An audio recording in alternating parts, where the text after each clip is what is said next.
So, to all of my ladies who don't really like left hand work, who don't really want to do like the really nitty gritty type of spell work or hoodoo magic, let me put you on to one thing that you can do that will help you still get the justice that you deserve, even if you don't really want to get too down in the dirty. Like if you are more of a love and light, like I got you because I'm that type of girl too. There's only a few encounters or a few reasons why I would ever feel like I need to really go in doing some left hand work. For those of you that don't know what left hand work is, that's that other side of hoodoo. That's when you are putting hexes and curses and you are banishing. You are causing problems and wreaking havoc, ruining people's lives essentially. That's going to be your left hand. But let's say that's not the type of life that you're really trying to live. You want to be love and light. You want to be happy. You want for the people around you to just be doing good. But then you get that energy comes in, that energy that doesn't wish well for you, that energy or those people, that spirit that is not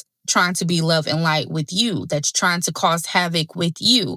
What can you do about it if you don't want to go down the left path? I want you to get really, really good at return to senders. That's it. That's all. If you don't want to actually go in hexing and cursing people, then return to senders are going to be a better version or a lighter way for you to still get the justice. Now, I personally do not believe that there is anything like karma in hoodoo. Karma stems from the Hindu religion, from Hindu spirituality, not from hoodoo. Hoodoo was built on justice. Hoodoo was built on protection. Because you got to think about it. Who were we practicing hoodoo on and why were we doing it? If someone came in and decided to enslave you, they decided to take your family from you, they decided to strip you of your identity and your religion, and you get a grasp of your ancestral spiritual practices, and you are using that as a means to protect yourself from that, as a means to enforce justice on a circumstance that you did not provoke, that ain't karma, baby. That's just cause and effect. So if you feel like you are dealing with some of that type of energy, okay, people are coming at you, things are happening to you, and you really don't want to go down that path, then of course you can always go to a practitioner, right? You can always go find a trusted hoodoo practitioner who will do that work for you. But I also understand that there are some people that don't want to go that route either. They don't want to have, other energies or other people's energy infused in their working. This is where you can still harness and hold your power without going down that route. Start looking into return to sender spells. Make sure that you have a return to sender ritual. And the difference between a ritual and a spell is something that you may do once, you may do here and there. A ritual is something that you're doing on a regular, consistent basis, similar to like protection work. You would constantly have a spiritual protection ritual, whether that be praying a psalms over yourself, putting a specific type of protection oil over yourself, whatever your method is, that's something that you're doing on a consistent, repeated basis. You can utilize return to sender in that same way. And I'm going to give you a quick story time, specifically something that happened to me, because like I said, I'm that girl where I don't want to have to go the left hand route if I don't have to. Now, if I need to, and if it really is called for, then yes, let's go. However, 90% of the time, I feel like, I really don't want to go that route. There was a situation that I had where there was someone in my life who was just very hot and cold with me. One minute they loved me, I was the best thing that ever happened, and then the next minute they could not stand my guts. And it wasn't until years that I realized that this person really had a distaste for me. Like it wasn't a hot and a cold, it was purely cold. They just knew how to make it look like it was something good sometimes. When I finally got the clarity on that, when I finally, broke from the mental spell that I was under of thinking that this person was really good for me and that, they really did have my best interest at heart. When I broke free from that, it really did hurt every time I would think about having to do any left hand work to kind of get rid of them. And I honestly had a hard time with even trying to conjure or trying to think of a way, but that was because I still had so much love for them. So I was really sitting in that uncomfortable position when you know that someone is no good for you, but you still have so much love and attachment for them. That's just some uncomfortable shit to be in. So one night I was praying and I was really trying to figure out like what I could do about this situation because it was increasingly getting worse. It seemed like once my eyes became open to the fact that this person was not good for me and that they were sabotaging, they were very jealous. It was really difficult, for me to continue my interactions with them, my relationship with them. And it seemed like it only got worse once I got the clarity that this is who they are. So one night I'm praying and I'm like, okay, spirit. And I say, Mother God, I need your assistance. I need you to show me what exactly it is that I need to do. How do I need to handle this? How can I get out of this and get out of this safely and do so in a way where it really doesn't bring harm to anybody? And I got the epiphany that that's not how this works. Justice is going to be served one way or the other. So either you're going to continue to deal with this and you're going to continue to be affected by what's going on, or this person is going to receive their justice. But ain't no you can get out of it, they can get out of it, and it's unscathed.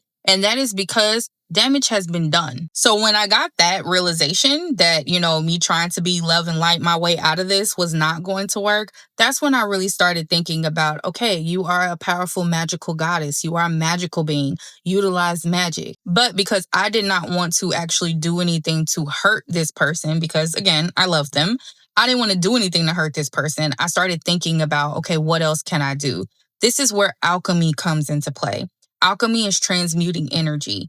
Alchemy is basically taking the situation that you currently have, that you're currently dealing with, and you're transitioning it and transforming it into something that works in your favor. I started chanting out every single day. At first, I wasn't saying the person's name, and then I added the person's name. And let me tell you what happened with that.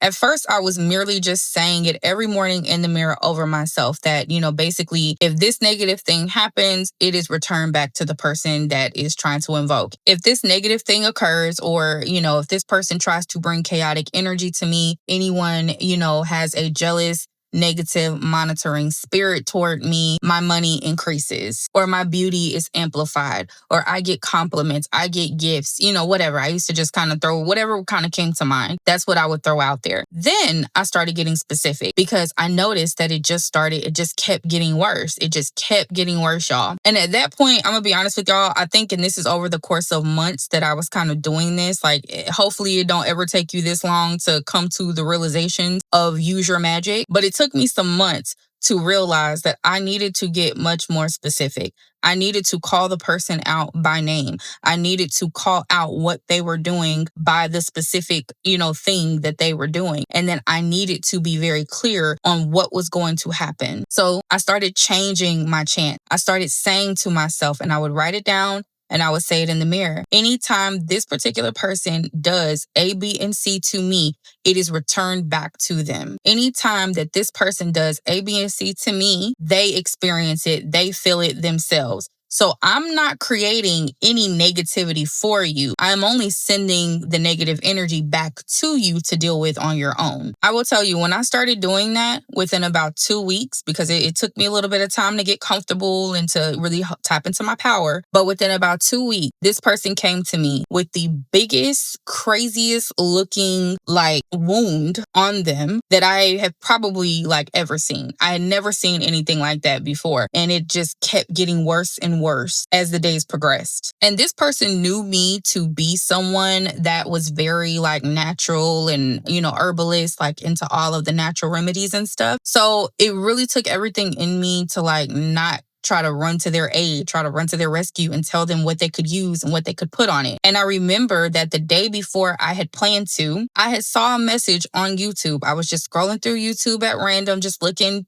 for something to watch. And I came across an ancestor message that was being channeled. And in that message, the woman said that a masculine ancestor said, do not get involved. They are reaping what they are sowing. They are reaping what they have sown. And it is important that you do not interfere. Allow them to experience what they are supposed to experience because this is something that they did to themselves. That was all the clarity that I needed to realize, get out of the way because your magic is working. You said return to sender. It's being returned. you didn't feel it. You're not feeling it. And it really does help you energetically. You feel a lot lighter when you're not taking on someone else's negative energy. You feel a lot lighter as well when you understand or when you know that you didn't do something to invoke this pain on them. They did it to themselves. So all of my love and light hoodoo girlies, there is a way for justice to still be served on your behalf without you going down the left-handed path. It is possible, and it can be something just as simple as verbalizing a return to sender. If you want to do an actual return to sender spell, you absolutely can if you feel called to do that. But I believe in the power of the tongue. My words have been very, very powerful, especially if you do a lot of work and practice on your throat chakra. If you keep your throat chakra amplified and protected, that is a really, really good, powerful spell all with on its own. You just speaking out what you need to come forth. But just make sure you're very clear, because one thing that I have learned is that the spirit does not like confusion, it doesn't like uncertainty, and it doesn't like fear. So go ahead and make sure that you send all of that negative energy right on back to that person. And when they start experiencing what is happening to them, don't be so quick to intervene. It doesn't mean that you can't help them at some, point down the line if you feel led to. But in that particular moment, at least for me, when that was happening to that person, I got a very clear confirmation. It was not my job at that time to intervene for them. And the reason that I was not supposed to intervene was because that person was going to do it again. The moment that I came to their rescue, they were just going to find another way to mistreat and amplify basically that negative energy toward me again. So I know I would have been very mad. Just knowing me, my personality, I would have been pissed off had I went to your aid again, went helping you, trying to look out, only for you to be an asshole again. Baby, that probably would have put me on some left hand work action right there.